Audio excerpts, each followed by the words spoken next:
All right, and we are back from our break. So, one thing we want to talk about that will affect our boy Larry Nance. He got traded to Portland in a three-team deal. Um, I know there's more pieces to that three-team deal, but the important part to us was Larry Nance going to join Dame up in Portland, Dollar Dame. which I don't know how everyone else has felt about this trade because I don't really pay attention to the NBA in the offseason unless it directly pertains to my team. So I haven't looked at like feedback on the trade or anything like that. But me personally, I feel like this is going to be one of those trades that on the surface maybe it doesn't make uh, like the splash that Dame's looking for. But I think once he sees Larry Nance on the court and playing next to him, assuming he doesn't get traded before the start of the season, um, I think he's really going to like that addition. Um, Larry Nance is one of those guys that can shoot. Obviously, he's not someone you're going to throw out on the three-point line and just tell him to hang out up there because he's a mauler underneath. He is one of those highlight reels that's constantly slamming the ball down, jumping over guys. So he's really athletic. He's not huge, but he's definitely physical. Like I said, he jumps out of the gym and he can still shoot. So I think that's something they've been waiting for on that team. Haven't really ever had a, I don't want to say ever, they haven't had a consistent forward that can do what Larry Nance can do. So I'm excited to see him join them, McCollum and Dame up there in Portland, and we'll see what they can do as the season progresses. But what did you think of this trade? Mostly just happy for Larry Nance Yeah, because get out of Cleveland. he's a Wyoming. Yeah, exactly. He's a Wyoming boy, so it's awesome to see him when he first came out into the league, go to the Lakers and I play with hated that. Kobe. I was like, okay, yeah, not my favorite thing, but happy for him. Yeah, for sure. And then he went to Cleveland, and it was like, oh god. But Yeah. then LeBron showed up, and it was like, okay. Yep. And LeBron left, and then they have sucked Yep. miserably. So seeing him get out of there will be really nice. But Well, he's going to I contender, so that's a bonus. exactly. I think it'll be a good fit for him anyway, as long as, like we said, Dame doesn't leave, which I don't know. every I time, don't see it. every time Larry gets on a good team, the star I player know. leaves. Yeah. Or retires, Or leaves. yeah, Yeah. Just disappears. And then he's like, great. I don't know. I mean, he's been fortunate enough to play with these people.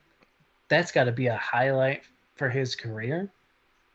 But they do still end up leaving him. yeah.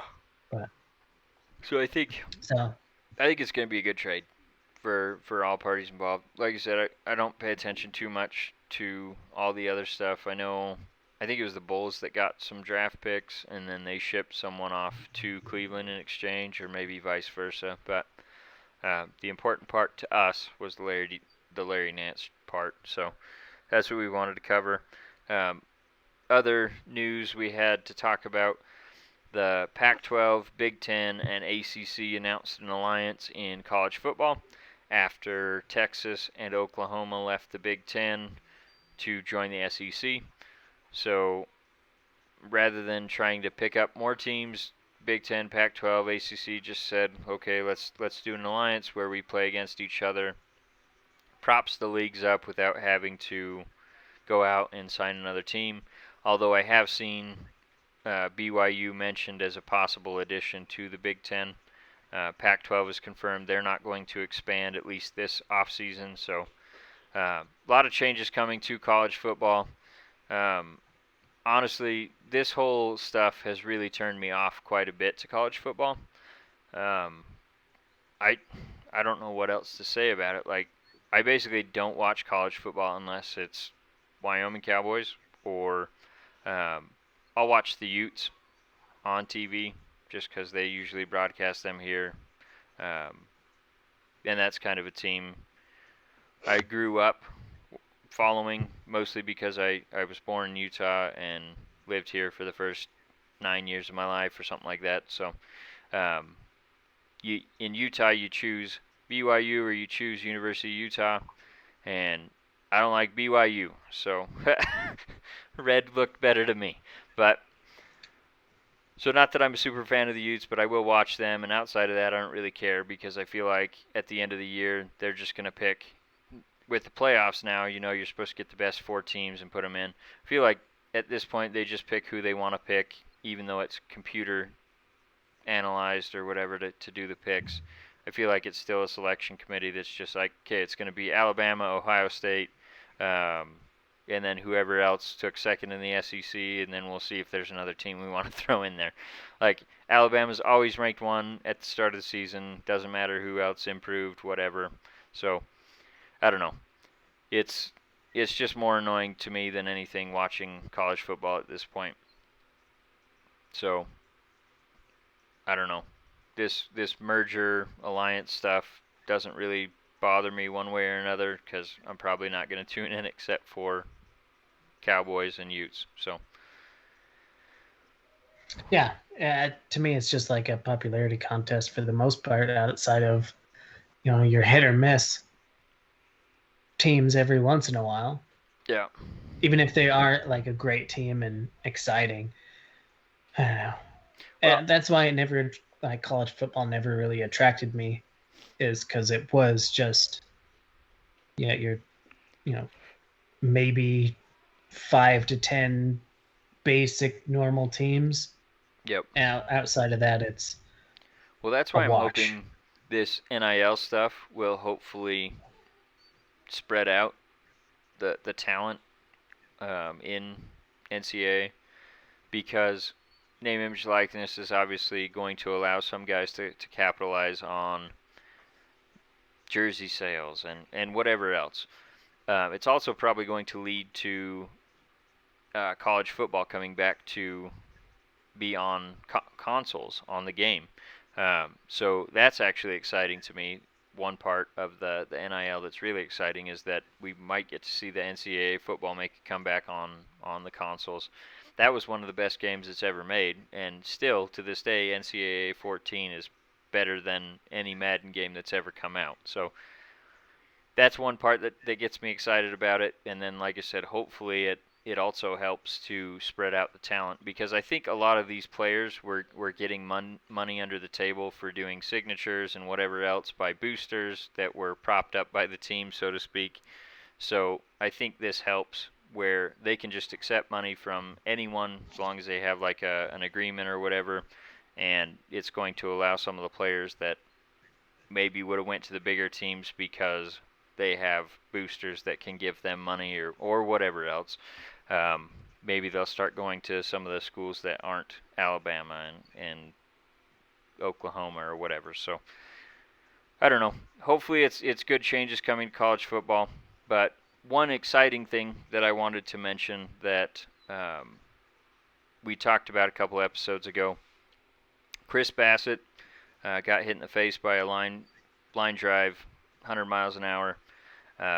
We'd already talked about that he was doing better. No vision loss, no damage to his eye or his brain, just structural bones on his face. So after I think it was 5 days, they did surgery on him, facial reconstruction, I guess you could say. I think it was just a couple bones right around his eye that they did the surgery on. And he has since returned to Oakland, and he was back in the dugout for Game 3 of the A's-Yankees series. He did interviews before the game. Looks really good. Obviously, you can tell that he had like a swollen eye, and you can tell that he's had some surgery because it was a little red around his eye. But outside of that, it looks like Chris Bassitt, so that's fantastic news. I'm sure once the swelling goes all the way down from the surgery, he's going to look just like he did before. And he said he doesn't remember anything about it.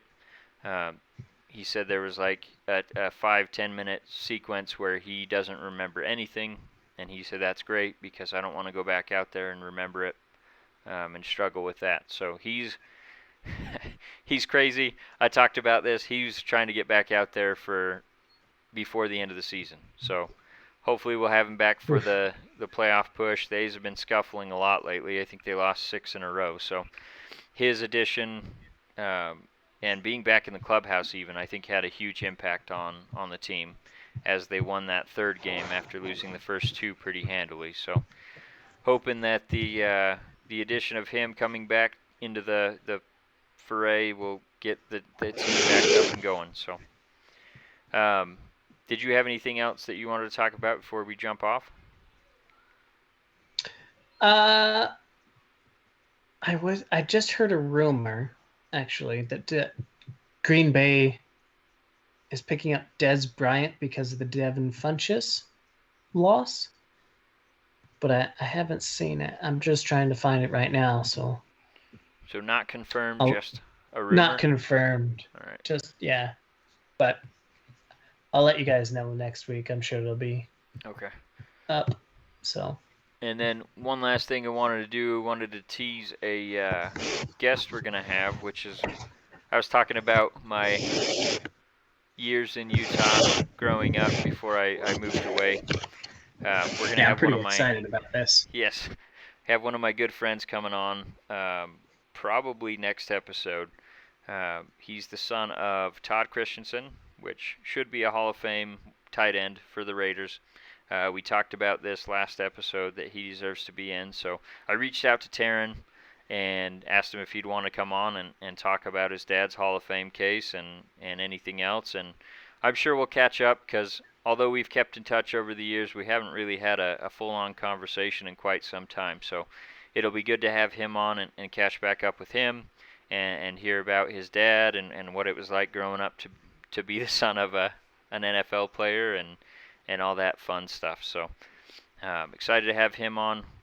Like I said, that'll be probably our very next episode that we record on Wednesday. So keep an eye out for that. And then with that being said, I think that's all we have for today's podcast. So thank you for joining us. John, any sign off words?